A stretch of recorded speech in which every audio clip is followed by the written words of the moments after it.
So welcome back to the Swing Factory Golf Show. Today we're going to have our U.S. Open episode. I'm here with Don Peterson, and I'm Justin Masinko. Hey Justin, glad we're here. And like you said, this is going to be we're throwing this show in the middle of the mix because of the U.S. Open. We both wanted to talk a little bit about it. So just to be clear, we're actually filming this before the U.S. Open. We're going to be probably uploading it, come weekend time. Or this is Wednesday, and we're just like you. We're anxious to see the start of this thing, and I think we're looking at a golf course this week, Justin, that I've played before. So to me, this is going to be a lot more fun to watch. Obviously, there's a lot of golf courses. We, as the viewing public, we can't relate because we haven't played the golf courses. Right. But when you have played one of them, then it's really fun to watch. I actually experienced that when the U.S. Open was at Chambers Bay. There you go. I had played it when I was in Oregon out there, so I thought that added a whole nother element to the tournament. It makes it special. And I was in the metropolitan section for a while. I taught golf up in New York and southern Connecticut. I was also in the Chicago area, so I played a lot of the top golf courses in both of those parts of the country. Right. And I can tell you, Shinnecock was one of my favorites. It's just this beautiful old setting, and they've got this old clubhouse. And when you go in there, they have the old wooden lockers, and it's an open locker room. I mean, it's just a completely different atmosphere. I get the whole Northeast classic country club vibe. It seems so awesome. Yeah. So, and the golf course was different too. I guess a lot of people would call it more of a links style golf course, and I would after playing it. I mean, it's very kind of wide open. Yeah, and hardly any trees. Right, you're out there in the elements. But I think one of the things, two golf courses stand out in my mind is having unbelievably hard. They call it green complex, and it's just having these little tiny greens that kind of sit up. Mm-hmm. And Cog Hill, Dubsdread in Chicago, I think had some of the most difficult up and downs when you miss a green. Right. And I think Shinnecock's that way. It's a very, very difficult golf course to kind of get it up and down. Yeah. So it's going to draw premium on either ball strikers or someone who positions their ball well for up and downs and things like that. So it's a thinking man's golf course, I think. Right. Yeah, I was kind of, when I was looking at different players who I thought might win this, it'd probably be someone that I'm not thinking it's going to be a scrambler's golf course. It's almost too precise to be a scrambler's golf course. Now, I could be wrong, and Jordan Spieth could run away with it because he's amazing, but I feel like it's going to be someone very technical, someone very precise in the way they play that's going to run away with this thing.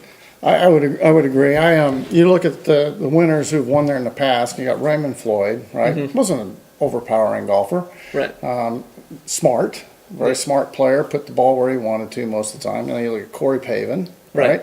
I guess the powerful player, Retief Goosen, but he was a great ball striker. But the funny thing is, he won because he putted so well. Mm-hmm. It wasn't necessarily the ball striking that week, but he is a known ball striker. Right. So and more we're seeing these longer players actually when they win, it's because they're putting well. Yeah. When Bubba goes on his hot streaks, it's because his short game's in tune. And same thing with Dustin Johnson and a lot of other players just like that. Now, I tuned in the other day to the Golf Channel.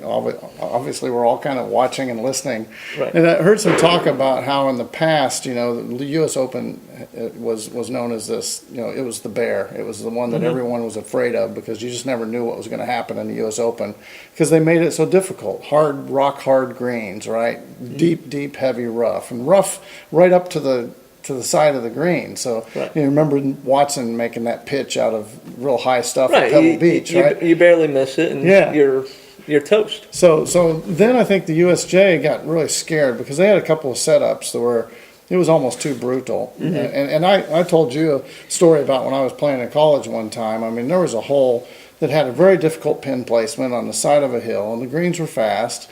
And a guy in my group made like a 12. And I was lucky enough to miss the green in the right spot, chip it, and I was looking at where the slope was, and I chipped it to about 3 feet, and I was able to make the putt for par. So here I am making a 3, and I was maybe lucky to do that. Right, I was laughing when you said he was lucky. And then there was a couple other guys. I mean, several people that day. It was really an unfair hole. Yeah. Okay, so when you have unfair holes, that's unfair to the field. Right. Now there's going to be people that go through there, and it's no problem. Yeah. But then there's going to be people that go through and have real big problems that could cost them the tournament just because of the condition of that maybe the putting green or something like that. I don't think it's a big deal when you have heavy rough. Right. Unless the heavy rough is just in specific locations where it hurts specific people. Right. Right? What I really wouldn't like seeing is some heavy rough and then some really short rough. So 2 equal misses, one guy could have the short rough and then one guy could have the really heavy rough. Right. But, at US Opens, we see it consistent all the way around. Yeah. And I think most people know what I mean by that. It needs to be consistently, inconsistent, or not inconsistent, consistently unfair almost. There you go. It wouldn't be the U.S. Open if there wasn't a little bit of element of being unfair. Yeah, and you were telling me earlier, you said you like that, and I think there's a lot of us that do. There's a lot of us that like to see the pros struggle. It's like, okay, I want to see them struggle like I struggle.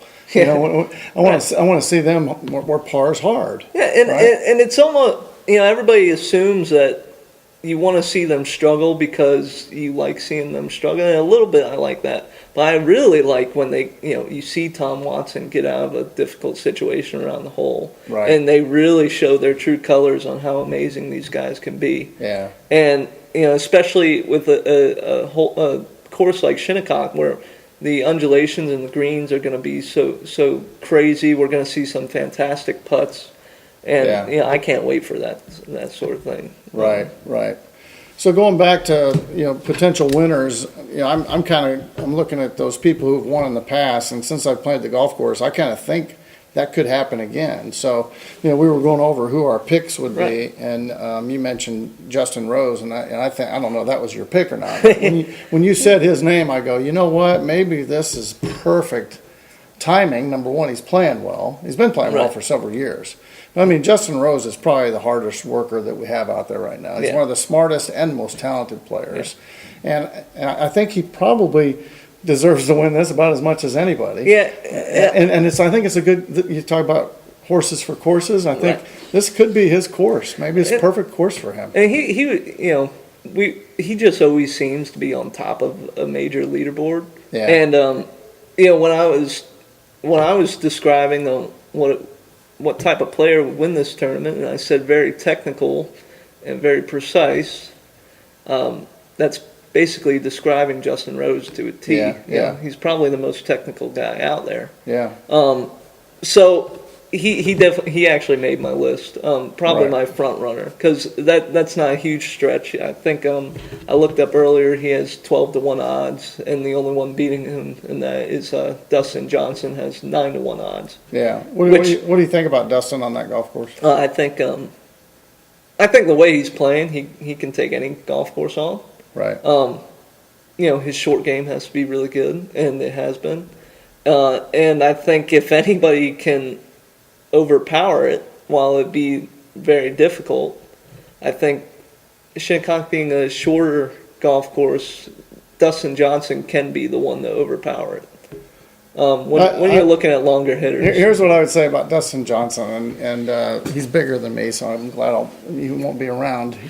but I think this course is going to be so mentally taxing, and I think that's where if he hits some bad shots, I don't think his patience is good enough maybe for this course, and things like that. So I think he's going to get beat up by this golf course, right? And I think mentally he'll be out of it maybe soon. And we'll see. That's where I kind of I think of the mental heavyweights are going to be the ones that stick around. Spieth is a mental heavyweight. And when right. it comes to majors, obviously he always brings his best mental abilities, right? Like Tiger did when he was playing well. Spieth is kind of like that now. So even though he hasn't been playing and putting well, I kind of think Spieth's going to have a good tournament. I mean, I think he's going to be there. He'll have a chance. And what's funny about him is he plays with his emotions on his sleeve. Yeah. And you know, he'll cuss at the ball and he'll you know, complain a little bit. But we know he's a mental heavyweight. Yeah. You know, we know that he's mentally in it. If he's hitting his irons well, I expect him to be there. He thinks he's starting to putt better, so Right. yeah, I think he's got a good opportunity here. What do you think about Tiger? Yeah, I mean, I've been saying all year, I think the major championship he's really going to contend in is the British Open. But Right. this isn't the British Open, it's the U.S. Open. And it's kind of a British Open golf course. Right. It's kind of a links-style golf course. So Yeah. Well, the main reason I was saying this around Masters time, the main reason I was saying that is by that time he'll have 2 major championships back under his belt. And, you know, he'll have a lot more competitive rounds under his belt by July time. Right. And I think we're starting to see him in really good form. I think his swing looks awesome right now. Yeah, I think he's playing golf better now than he has been in the past. Right. He did get really into swing technical thinking, I think, around the golf course. Yeah. This is one of the problems I had with especially his short game. with some instructors. You know, Sam Snead had a saying years ago. He says, "Show me someone who's thinking about their hands," and he says, "I'll double the bet with them on the first tee." And I look at Tiger, and he's always practicing these shots where he's trying to do things with his hands, like as he's going through impact. Well, and I always thought, and maybe it's shot shaping. They're always talking Yeah. about shot shaping, and I think when you're playing and you're swinging on plane.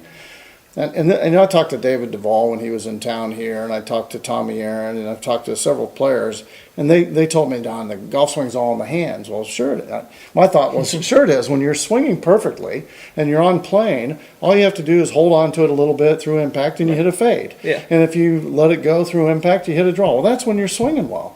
And some guys, they're able to go out there like Tommy Aaron and David Duvall. When Duvall was playing all the time, I mean, it was an easy game for him. He just went out there and moved it around the golf course because he was on plane when he was playing well. Yeah. Well, if you're off plane a little bit, and Tiger was when he's trying to carve shots and stuff with the club out of position at the top, in my opinion. And I think that's where it was a struggle for him. And now it's kind of like he's just starting to swing more freely and just let the swing dictate it, not impact. He's not trying to hold it and do things with his hands through impact. That's what I would say. It doesn't look like he's trying to do as much with the ball as he has a couple of years back. Yeah. And he's just kind of letting it happen. Yeah. Which is exactly what you just said. But you know, it's funny you say that he kind of always thinks about the hands, because I remember there's some cool like seminars he's done on YouTube that I've seen, and he talks about the hands a lot. Like he'll talk about leading with the glove logo facing out and that sort of deal. And you know, that's just the way he was brought up to swing. He thinks about the hands in his golf swing. Yeah. And I hope right now he doesn't do that. Right. You know, right. I think it's a lot easier to swing when you're just thinking about turning rather than thinking about. As an instructor, and I share this stuff with you because we're working here together. But one of the things that again, going back to, you know, what I believe in and what others have taught me. But I remember it was Dr. Ralph Mann was down at the golf show one year, and I stopped by his booth, and this was before he was still writing his book, and he was working with Fred Griffin, I think, at the time, and you know, so I was picking his brain, and he goes, Don, he goes, you know, and he's kind of he's a scientist, so when he did research, you know, he had specific things that he was working on. So he wrote down, and he told me, he says, I wrote down everything that and he did a study with 60 PGA touring professionals, and this goes back, you know, guys from old school. I think he even had Mickelson Palmer back when he first started. But he asked him, he said, what do you think about when you take the club away? What do you think about top of the swing? What do you think about, what do you feel? What do you think about, what do you do to start the swing down? What do you think about at impact? What do you think about on follow? He had all these specific questions. Right. And what you think about, what you feel, what happens, whatever. And he says, nobody mentioned their hands. He goes, most of them talked about, well, I wind up on the backswing. I turn my back to the target on the backswing. It was all about coiling and uncoiling. It was all about winding up and unwinding. Yep. So I think when good players practice enough, they get their swing in good enough positions to where all they do is they turn back and they turn through. Yeah. And that's when you know you can play well. Yeah. And bad players are always trying to find the right position or placement or stuff like that. And I've gone through that in my game, you know. Well, we all have. So, you know, and to get back to the original point, I think Tiger, I'll make a bet now. I'll say he'll make the cut. I don't think he might even be in contention, but I don't see him running away with this tournament. I don't think he's running away. You know, is the Tiger of old there that can run away with the tournament? You know, Probably not. and I don't know. You know, it's kind of funny. I've seen him putt brilliantly this year, and I've seen him putt badly this year. Right. And he's hit the ball brilliantly this year, and he's Yeah. hit the ball badly this year. So it just depends on whether he can show up for four rounds. Yeah. But I do think he can contend, and I guess if he can contend, I would have been the first one to tell you I didn't think he'd ever win a major again. But I'd have to back up and eat my words because I'm starting to think he can. So, Yeah, I said that. Yeah. I said that like 2015, 2016 time, and now I completely changed my mind. Yeah. He is back to where he's more than competitive, and he looks like a little bit like the best player on the planet that he was. Right. Even though he's an older version of that. Yeah. So, Well, an older version that still hits it further than anybody else, yeah. which is interesting. Yeah. What do you think about Phil? Yeah, I mean, I don't think it's his golf course. However, he's super talented. I don't.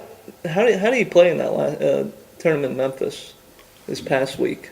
No, I didn't see. I know he was talking on the Golf Channel about how he's won recently, so he likes to likes to think, okay, well I've just recently won, so then he's got that positive mental outlook. Now he played well at Shinnecock in the past, right? So I think he has positive vibes from the golf course, and he always has positive vibes in the U.S. Open because he's actually done pretty well, even though he hasn't won Right, he one. just hasn't won one. Yeah.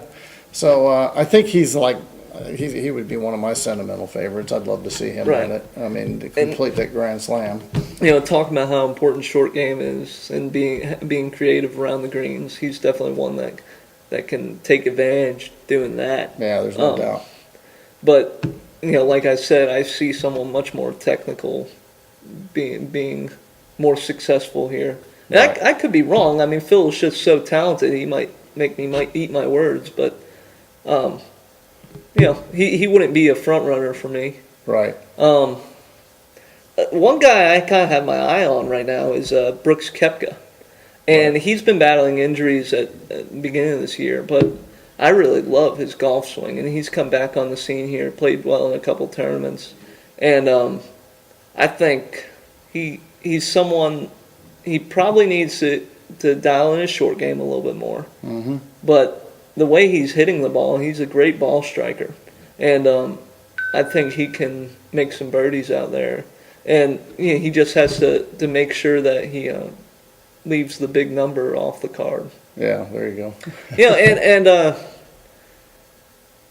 something we haven't talked about, and I'm just looking at the Golf Channel today, the weather seems like a little bit of a factor. Right. And I don't know how that will affect him, but he seems like someone that can play well in this tournament to me. I think there's a lot of people that know when you go out and if the weather is extremely harsh, it eliminates a lot of people. Right. There's people that just mentally have a hard time with it. Now, when I was playing in junior college and when I was playing on the mini tours and things, I can remember I actually played better in really bad weather, and it's because I was kind of a diehard scrambler. You know, I gritted it out. Yeah. And so I kind of came to like bad weather. Yeah.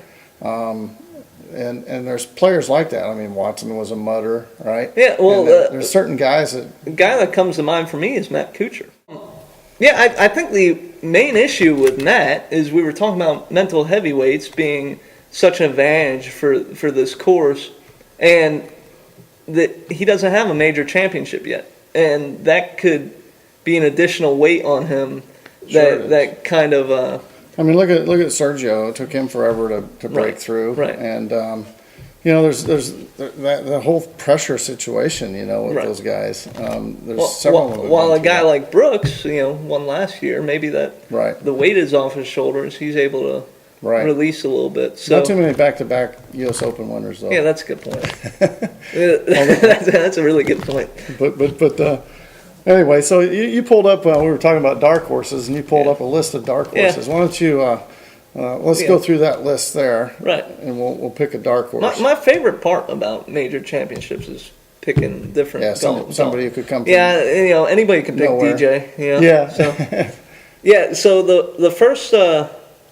This is just Golf Digest's picks. It says 9 sneaky U.S. Open picks. Right. And this is quite interesting. We got Bryson DeChambeau. We know he's been playing well. I don't know whether he's a sneaky pick. I mean, he just won, right? Right. I wouldn't call him super sneaky either. No. Maybe if he hadn't won. But anybody who's, you got to watch that. You watch that someone's hot going into a tournament, you got to give them a shot, right? Right. If you're hot, you got a shot. All right. What about Sergio? I don't know that he's been playing all that great lately, but again, he's got confidence now. Right. One of the best shot makers still in the game. If he's on his game, he might be able to contend. I don't see why he couldn't. You think he has the short game for this? Again, if you're a really good iron shot maker and you're putting it in the right spots, I think his short game is adequate to get it up and down from the best sides of the green. I guess all these guys have adequate short games. Yeah. I've seen him make some pretty impressive pitch shots. Yeah. So I like this pick, Zach Johnson. Yeah, Zach's a pretty cool pick for this this venue. I think Shinnecock might be a good course for him. He's obviously proven himself in the British Open, and he's proven himself a high pressure player. He can. If he's playing well, the Masters too. If he's playing well, yeah. Yeah, and we talked about this course being a little bit shorter, so this list is definitely including the shorter players. Right, exactly. We're seeing that with Zach. I think Matt Kuchar is on this list, and we already talked about him.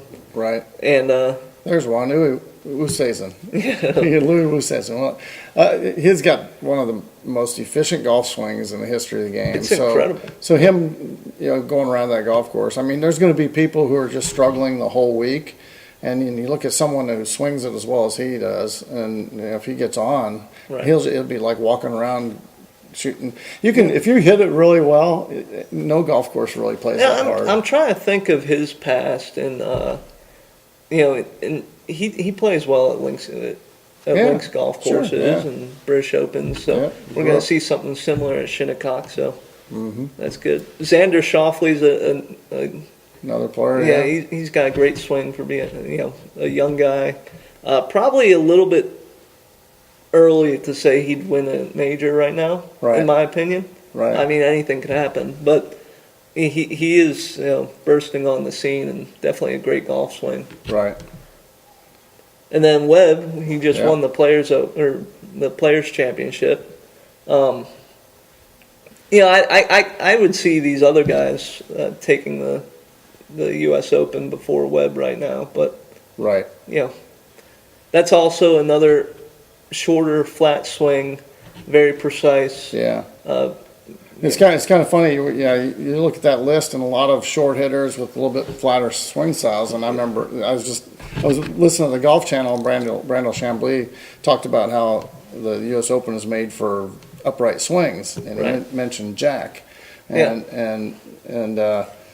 while Jack was an upright swinger, one of the things I know that his arm length was quite short. Yeah. So a lot of times, it looked like he swung upright, which he did, but I don't think it was quite as upright because his arms were not very long. He's not like Phil has a fairly upright swing, and he gets his arms back there quite a ways. Right.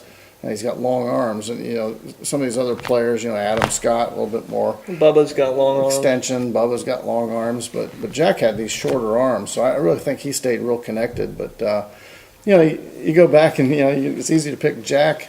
Well, Jack was good at every championship. That's right. That's right. It's not like he was just built for U.S. Opens. Right. He was winning everything. So. Yeah, and Ben Hogan, you go back and look at the history. Ben Hogan was one of the flat swingers of all time, and he won actually 4 plus the National Open that one year when they didn't hold it, right? Right. So yeah, he legitimately, or I think kind of legitimately, has 5, right? Yeah, I mean, I guess you can make the argument that things were, the USGA might have set things up a little different back then, and it's not kind of the same type deal we're seeing today.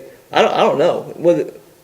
I wouldn't be surprised if someone told me, yeah, they just set up the U.S. Open like any other tournament, back when Ben was playing. No, I think you go back and look at some of those pictures of the rough that they played out of, right, and the conditions, and with the equipment and the balls that they had, it's completely different. There's a lot of things that are different nowadays. Yeah. So I mean, we've seen flat swings when the U.S. Open, like heck, last year Brooks Koepka, he doesn't have a super upright swing. Right. He keeps his right elbow tucked right into his side, and I really like it.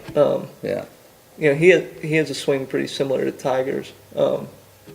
So, I mean, when push comes to shove, there's a lot of variables. It's to say something like steep swings is going to win you the U.S. Open is kind of off the wall, if you ask me. Yeah, I kind of thought it was a weird statement, but anyway, being more of a one-plane guy myself. Right. And I don't think, I think if, a few degrees upright versus flat makes a huge difference out of the rough, then the flat swingers would have never won a U.S. Open. Right. So, but that doesn't necessarily mean anything. I think you got to hit it in the fairway, right? Right. So the ones that hit it in the fairway do pretty well. Well, I mean, like even. From what I've seen at Shinnecock, the rough right now, if you're in there, you're toast out of the way. It doesn't matter how upright your swing is. Yeah. It's 5-inch thick rough. Like everybody swings a sand wedge upright. That's all you've got out of the rough. That's a good point. So, dark horses. I guess who would you pick then? So the guy I've had my eye on all year is Tommy Fleetwood. And we don't talk about him as much in the States, obviously, because he's playing a European tour and he'll play some PGA Tour tournaments, obviously. But he's been having a good year, and he has he started off really hot, dropped off a little bit, and he's also a guy that's never won a major before, so it'd be interesting to see how he plays this week. Right. And I'm a big fan of him. I like him. I like his game. Like where he came from. I like that whole story. Right. So I'd wish him good luck. Yeah. I noticed there's one other name on that list, Steve Stricker. So they got a senior in there that they're picking as a dark horse. I think that's interesting. That's cool. I would love to see Strick play well. He's got such an amazing putting stroke. Right. The wedge game is perfect.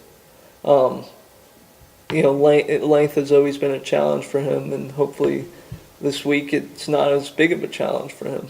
That's right. However, looking at the holes, it's not like this course is short. I think Kevin Kisner made